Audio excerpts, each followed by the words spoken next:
जय माता दी। ओम नमो नारायण। आज हम पुरुषोत्तम मास के 23वें अध्याय का श्रवण करने जा रहे हैं। महाराज दृढ़धनवा ने महर्षि वाल्मीकि से विनय पूर्वक कहा कि हे मुनि श्रेष्ठ, पुरुषोत्तम मास में दीप दान का क्या फल है, मुझे बतलाने की कृपा कीजिए। महर्षि वाल्मीकि बोले कि हे राजन, दीप दान की इस पाप नाशनी कथा को सुनने से 5 प्रकार के पाप दूर हो जाते हैं, अतः आप इसे ध्यान पूर्वक सुने।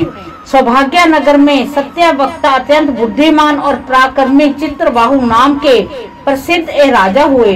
वह राजा सहनशील, सब धर्मों के जानने वाले, शीलवान, रूपवान, दयालु, ब्राह्मण भक्त, भगवत चरित्र सुनने वाले, अपनी स्त्री से प्रेम करने वाले, पुत्रवान, हाथी, घोड़ा, रथ एवं पैदल सेना वाले, धन धान्य युक्त थे। वह श्री कृष्ण के अतिरिक्त अन्य किसी देवता को नहीं मानते थे।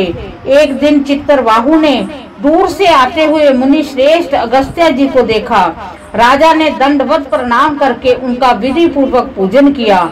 महर्षि अगस्त्य जी को पूरी श्रद्धा और प्रेम सहित आसन पर बैठाने और पूजन करने के पश्चात राजा चित्रबाहु विनय पूर्वक महर्षि अगस्त्य जी से बोले, हे मुनि श्रेष्ठ, आज मेरा जन्म, जीवन, राज्य और महल आदि सब धन्य हुए हैं। जो श्री कृष्ण के सच्चे सेवक आप मेरे यहाँ पधारे हैं। तारों की चमक तभी तक है जब तक सूर्य उदय न हो। इस प्रकार अन्य ब्राह्मण तभी तक पूजनीय है जब तक वैष्णव ब्राह्मण न हो।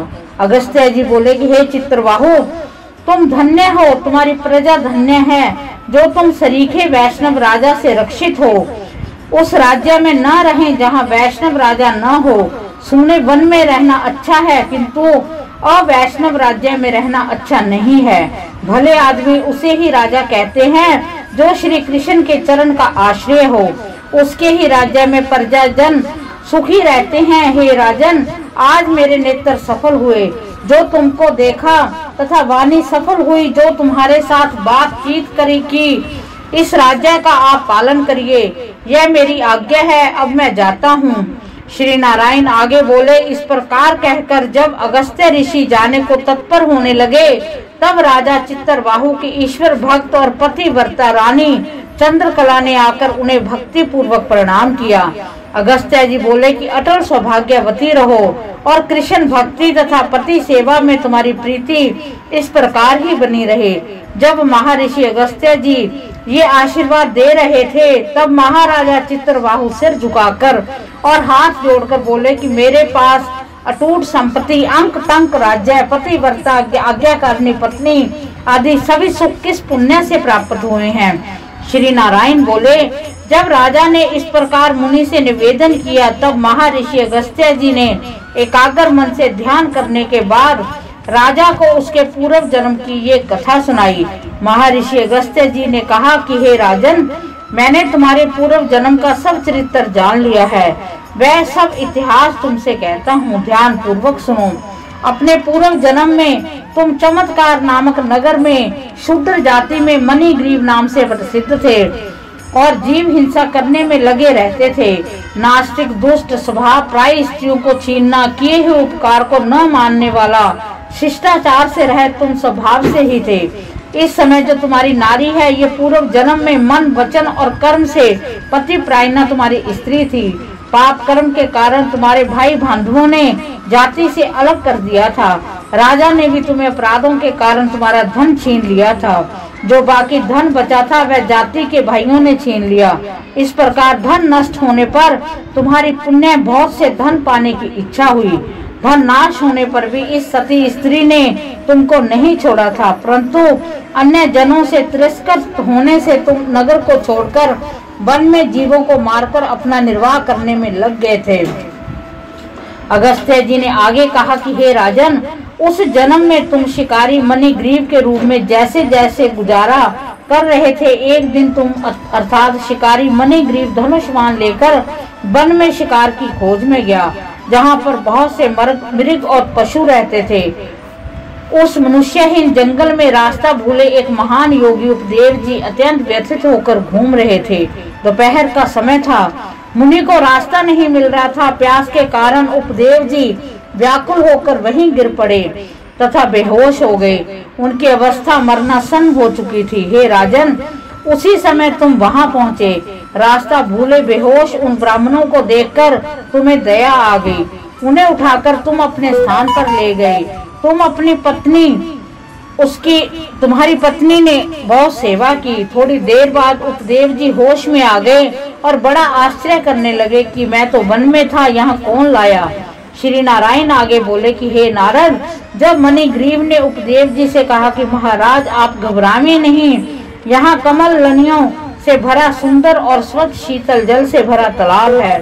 आप वहाँ चलकर स्नान करें और प्रातः कर्म से निवृत्त होकर फलाहार एवं जल पान करें और तत्पश्चात सुख पूर्वक विश्राम करें। उपदेव ब्राह्मण होश में आने के पश्चात मणिग्रीव की बातें सुनते हुए प्यास लगने के कारण उठे। तब मणिग्रीव ने उनको सहारा देने के लिए भुजा पकड़ ली। उसी के सहारे वह ब्राह्मण तालाब पर पहुँचे। किनारे पर पुण्य विश्वास करने लगे। तालाब के किनारे वट वृक्ष की छाया में विश्राम के बाद स्नान कर नित्य कर्म कर वासुदेव भगवान के पूजन में लग गए। तदंतर देवता और पितर तर्पण किया और बाद में शीतल जल पीकर उसी वट वृक्ष के नीचे आकर बैठ गए। आगे की कथा सुनाते हुए अगस्त्य जी ने कहा कि चित्तरबाहु से कहा, हे राजन, तब स्त्री के साथ मणिग्रीव ने आकर मुनि उपदेव जी को प्रणाम किया। अत्यंतर भी नम्र भाव से मणिग्रीव उपदेव जी से बोले कि हे ब्राह्मण, हमें उद्धार करने के लिए आज आप यहाँ पधारे हैं। आपके दर्शन मात्र से मेरे पाप दूर हो गए हैं। यह कहकर मणिग्रीव अपनी स्त्री से बोला कि अरे सुंदरी, पके हुए जो आम आदि फल हैं वह शीघ्र लेकर आओ, देर न करना, और जो भी अन्य फल हैं वो भी ले आना। इस प्रकार अपने स्वामी के वचन सुन पतिव्रता शीघ्र ही उठकर अपनी झोंपड़ी से कंद फल आदि ले आई और ब्राह्मण के सम्मुख रख दिए। मणिग्रीव बोला कि हे श्रेष्ठ मुनि जी, इन फलों को स्वीकार करके हम दोनों को कृपया कृतार्थ करें। उपदेव जी बोले कि हे भले आदमी, मैं तुमको नहीं जानता, तुम कौन हो, अपना परिचय दीजिए। मणिग्रीव बोला कि ब्राह्मण श्रेष्ठ, मैं एक शूद्र हूँ। मणिग्रीव मेरा नाम है। अपने जाति भाइयों ने मेरा त्याग कर दिया है। इस प्रकार उसके वचन सुनकर ब्राह्मण ने फलाहार कर लिया। उस समय मणिग्रीव तथा उसकी पत्नी भांति भांति से उनकी सेवा करते रहे। जब जलपान करके उपदेव जी सुख पूर्वक बैठ गए, तब मणिग्रीव ने उनके चरण गोद में रखकर दबाना शुरू किया और पत्नी ने हवा करना प्रारंभ किया। मणिग्रीव बोले कि हे मुनि श्रेष्ठ, इस भयंकर निर्जन वन में जहाँ हिंसक जीव विचरण कर रहे हैं तथा जल भी प्राप्त नहीं है, आप कैसे पधारे। उपदेव जी बोले कि हे महाभाग, मैं ब्राह्मण हूँ। प्रयागराज जाते हुए दारुण वन में आकर रास्ता भूल गया था। मैं थक गया था, प्यास बड़े जोर की लग रही थी, मैं मरणासन था, तभी तुमने मुझे जीवन दान दिया। हे मणिग्रीव, तुम दोनों स्त्री पुरुष ने इस घोर वन में वास क्यों लिया है, ये तो मुझे बता दो। कदाचित मैं तुम्हारे किसी दुख को दूर कर सकूं।